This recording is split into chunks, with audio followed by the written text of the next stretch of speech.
Hello there people, my name is Sho and welcome to an episode of Game Things. This week is Gamescom week. The live events are happening in Cologne, Germany from 21st of August until the 25th with lots of great games, and here are my picks and choices of games that sparked my interest the most. First up, during the day 1 opening night of Gamescom 2024, I had my eyes on Goat Simulator Remastered. Let us be real, to have a proper trailer already make this a better announcement than Borderlands 4. At the same time, I'm struggling to accept the fact that the original Goat Simulator was released 11 years ago in 2014. Feels old, man. There are lots of game reference within the trailer, and just to name a few, the Garry's Mod securities, Skyrim's opening cutscene with the horse pulling the cart of 3 people, and even GTA. You can enjoy a remastered version of Goat Simulator, which is coming out this year on the PlayStation 5, Xbox Series X and Series S, Xbox Game Pass, and PC on Steam, Epic Game Store, and Windows Store. Moving on, a new game from Techland, the developer of the original Dying Light back in 2015. This time they're announcing yet another entry to the IP Dying Light, The Beast. I think the game itself is fine. If they can tune down the dialogues and story and have the game focus more on actions and gameplay, it'll make the game much more enjoyable for me. And of course, this is speaking from a few hours of gameplays of my own and what I've seen from both the prequels. Considering the length of the previous title, Dying Light 2 Stay Human, I guess we can safely expect about plus minus 20 hours of gameplay from Dying Light The Beast as well. Black Myth Wukong, which reached over 2 million concurrent players on Steam, is a remarkable achievement and commendable for a single-player game. I can see myself enjoying an action combat game like Black Myth Wukong over a much more conventional Souls-like game, just because of the variety and options in gameplay that were offered to the players in the game. Of course, this is not to say that Elden Ring or Dark Souls are bad games, but if I were to given a choice, I can see myself playing a quote-unquote easier game, if you will, which I find to be much more enjoyable. This game also does not provide an in-game map, making the exploration a little more relevant. Black Myth Wukong is available now on PlayStation 5 and PC on Steam and Epic Game Store. Then we have yet another upcoming extraction shooter that is coming out. It is called Outriders from Embark Studios, which, if you don't already know, is the same developer who made The Finals. I will say this, I'm not too crazy over the extraction shooter genre, but if I were to invest my time in playing one, this game does stand a chance, and I do want to have some faith in the dev team. I will want something that runs and has the gunplay on par or better than Escape from Tarkov, and hopefully not having the game staying in early access, alpha, or beta status forever. You can now place Outriders on your Steam wishlist and request access for future playtests as well.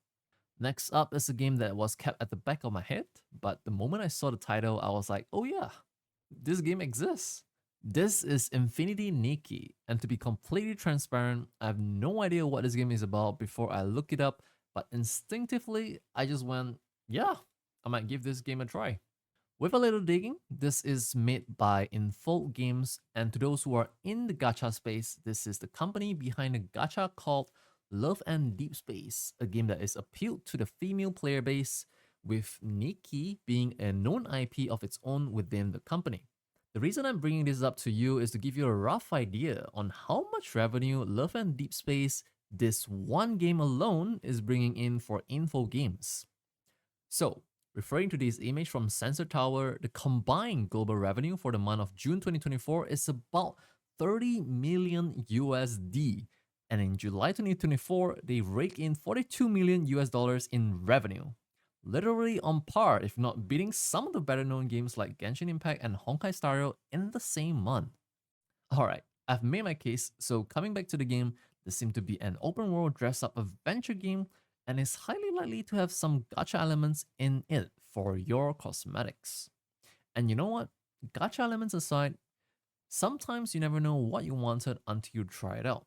And this might be the case for you for Infinity Nikki, which is expected to release on the PlayStation 5, Epic Game Store on PC, Android, and iOS with the release date to be announced. I will admit, this is a smart way to market your games using code from the creators of Little Nightmares and Little Nightmares 2. This is Reanimal, and from the trailer itself, I expect the same gameplay as Little Nightmare, expecting the same horror atmospheric build-up and adventure aspect with puzzles and explorations to be done. This is a genre that the studio is known for and is experienced in, so I expect nothing less from this game.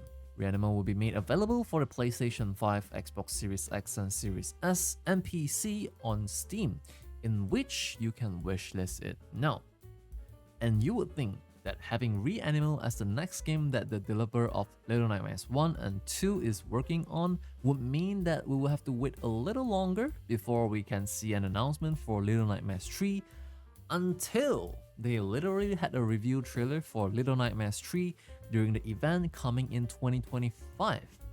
This time being developed by Supermassive Games, a studio known for games such as Until Dawn on the PlayStation, as well as the Dark Pictures anthology, in which both are actually pretty great games in my opinion. Coming to one of the most highly anticipated games next year, Sid Meier's Civilization 7 is coming on February 11, 2025 for the PlayStation 4 and 5, Xbox Series X and Series S, Xbox One, Nintendo Switch, and PC on Epic Game Store and Steam. There is a 25 minutes long official gameplay showcase that I highly recommend all of you who are here to watch, whether you are a hardcore Civ fan, turn-based strategy fan, or even a new player to this franchise. Definitely give this game a chance. Oh, and the narrator of Civ 7 is Gwendolyn Christie. She has a great voice, I will tell you that much. And do you know what else is coming on 11th of February 2025? Kingdom Come Deliverance 2, which will be made available on the PlayStation 5, Xbox Series X and Series S, and PC. There is also a 25 minutes long official gameplay showcase that might change your mind to give this game a go.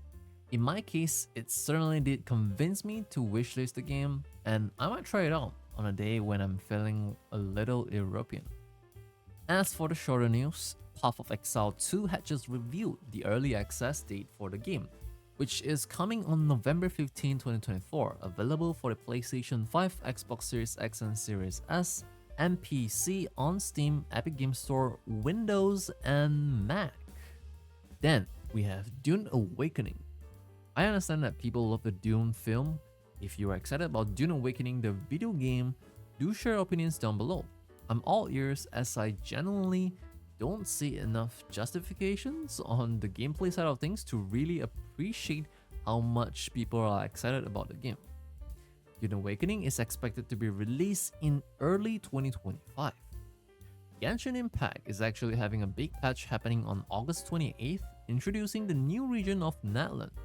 And it only took them a little more than 4 years to finally bring the game to Xbox on the Series X and Series S, as well as Game Pass, coming on November 20th this year. We also saw the third Monster Hunter Wilds trailer, Lala Barina and Scarlet Forest review. Once again, Monster Hunter Wilds is expected to release in 2025 on the PlayStation 5, Xbox Series X and Series S, and PC on Steam. There is also this game called Master of Albion that caught my attention. Essentially a city builder simulator during the day and a harsh night where you have to defend against horrors of Albion, where you get to switch to the third person perspective to swing your attacks.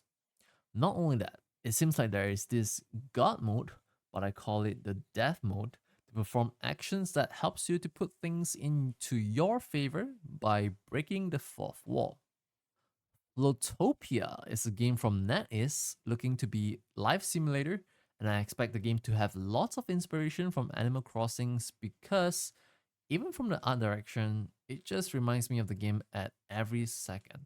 Regardless, this game is expected to release on PlayStation 5, Xbox, Nintendo Switch, and PC in 2025.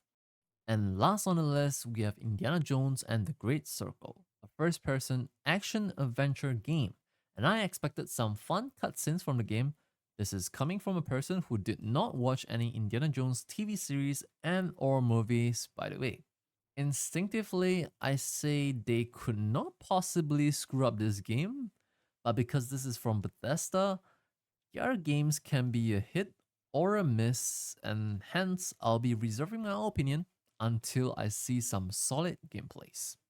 So for now, let's just be cautiously optimistic all while we wait for the game to be released on December 9, 2024 on Xbox Series X and Series S, Game Pass, and PC on Steam, with the port for PlayStation 5 coming in spring of 2025.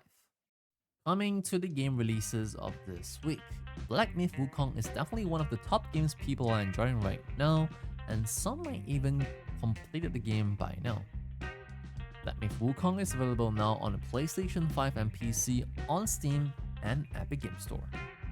Then we have Concord, a 5 vs 5 first-person shooter by Firewalk Studios from PlayStation. I think it has some gunplays that resembles Destiny, and the way some of the weapon swaps and character movements, even the skills. I do think it will be really fun for the first 10 hours as you explore and try out the characters, and still be good for the next 10 hours. However, I really do think that this game would do way better had they made this a free-to-play and monetize the game with cosmetics. Regardless, if you're okay to pay $40 for what I expect to be roughly a good 20 hours of fun gameplay before you set it aside, the game is available on PC as well as PlayStation 5 right now. Last on the list, we have yet another game of its genre. This is Predecessor, a PvP shooter multiplayer online battle arena, or aka MOBA, real-time strategy playing in third-person perspective. This game plays like Paragon, or if you will, Smite, which are both also a MOBA that has similar camera work. Predecessor is a free-to-play, available right now, officially released as game version 1.0 for the PlayStation 4 and 5, Xbox Series X and Series S, and PC via Steam and Epic Game Store. As for the free games, you can get a copy of Gigantic Rampage Edition and the Callisto Protocol. Both are free to be yours as long as you claim them by or before August 29th.